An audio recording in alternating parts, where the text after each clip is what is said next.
let's continue. Let's go to Emmeke Vierhout. Welcome. You're alumnus of Wageningen, right? Yeah. Right. How is it for you to be back on campus? You live in Ukraine normally. Yeah. Well, I haven't been back for long, and to be honest, I don't think I ever was on campus when I studied. Oh, there was no campus? Not yet, or maybe it was the first buildings were here, but I studied on the New Landen, which to me Some was, people say, yes. Yeah, which was a long way away. When did you start studying? 1996. And what did you study? Tropical agriculture. Okay. Yeah. So I already mentioned you live in Ukraine, or have lived on a large farm you own with Kees Huizinga. Yes. What is it like in Ukraine right now for you, where you live? Right now for us, it's quiet where we live, although it's not peaceful, because there are still always in the town nearby there were kamikaze drones launched like 2 days ago. Another town there was an attack as well, but yeah, it's not systematically, and we live in a small village, so we feel pretty safe under these circumstances. Yeah. But you're returning to the Netherlands.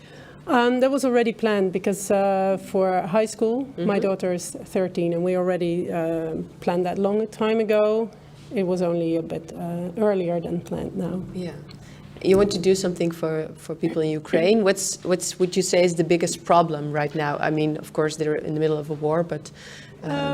Yeah, well, with some other entrepreneurs from Ukraine, we've started a foundation, de Leeuw Kyiv, and from the start of the war, we've been bringing goods to Ukraine or buying goods in Ukraine, and it's just whatever we hear that's needed at a certain moment, that's what we bring. And at this moment, basically in the areas that are being liberated, the deoccupied areas,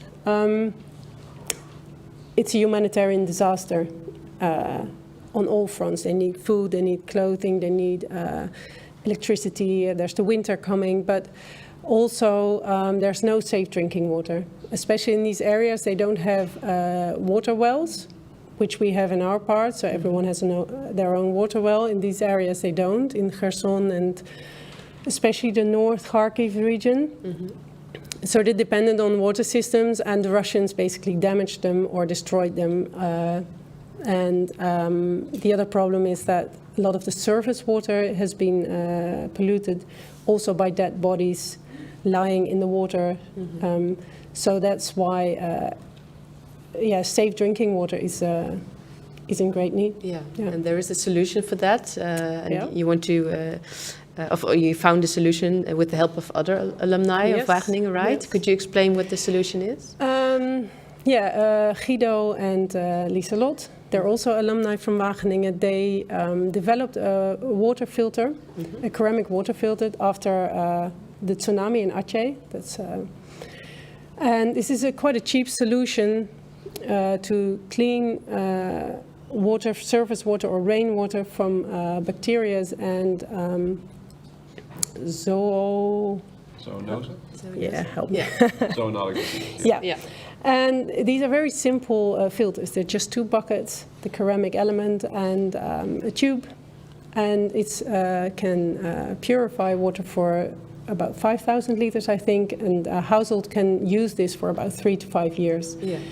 And we have a video, I guess, of and Kees made the video, right? Yeah, he tested one. Yeah, can you tell us what we see? This is the workplace that we use in the city near our village. It's Umon, and we use internally displaced people to build the filters, and they built this genius apparatus, very simple, to make the holes. These are simple buckets ordered from Dnipro. We try to purchase and do everything locally, so to help the Ukrainian economy. Zo ziet het er uiteindelijk uit. This is the system. It's just a tap. Yeah. And it's 2 buckets on top of each other. And this is the ceramic element.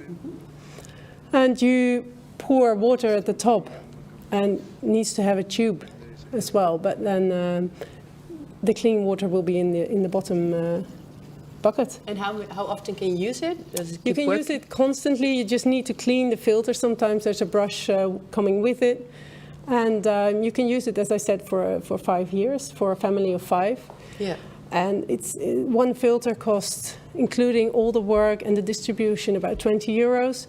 And yeah, that's extremely cheap. Yeah. And it's very efficient and it's mobile. So you don't need to have these huge water tanks.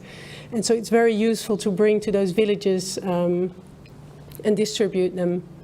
Of course, because now they're bringing bottled water, which is, of course, very inefficient. Exactly, yeah. And you're raising money, right, to bring 10,000 of these filters to the Ukraine. How can people help? Well, they can donate, of course. Yes. That's the easiest way.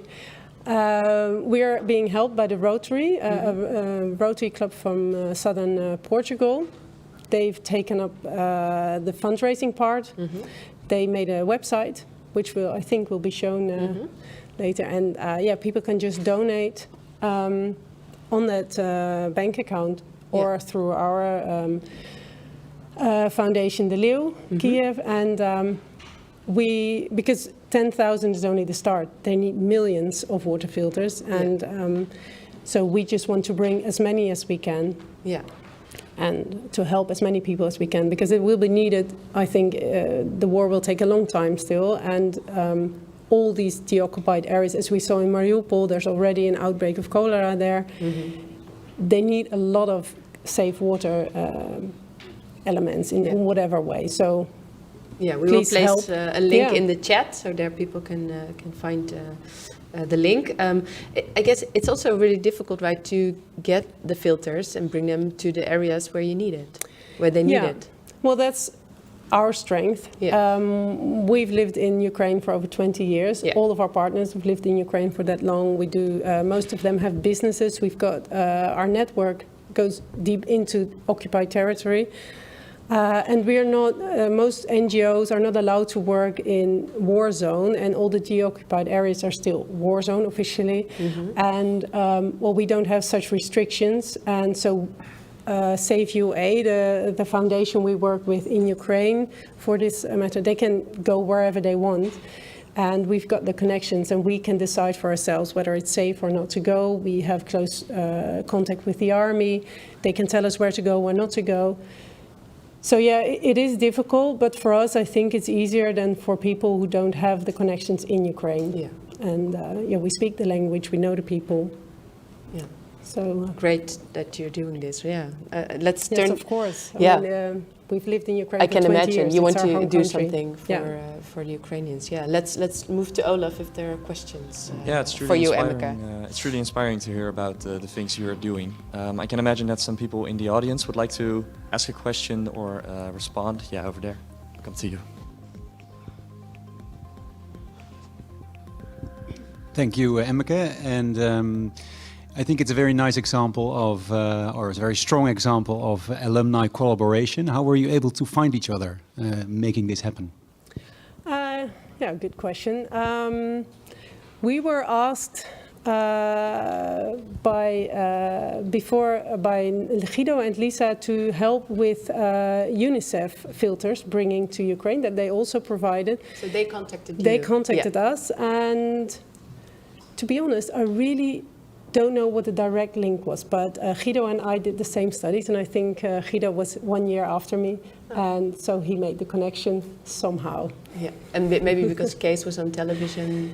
Maybe, yeah. Or, yeah, I don't know. Yeah, should ask him. Yeah, but we've got a lot question. of connections with other friends, so yeah. I guess Wageningen alumni just always find each other in the end, right? I think so. It will work out. Yeah.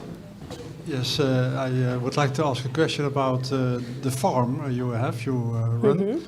How the hell are you doing that? Because you're living in the Netherlands at this moment. You have a lot of people working in Ukraine and rent the land from, I don't know, I read about it in the Wageningen Nu, of about 5,000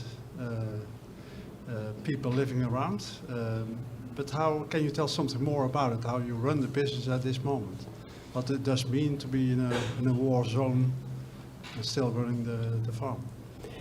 Yeah, well, I live in the Netherlands now with my children, and Kees is still in Ukraine and will remain in Ukraine, so we will still live in Ukraine, and he's just managing the farm as he did before.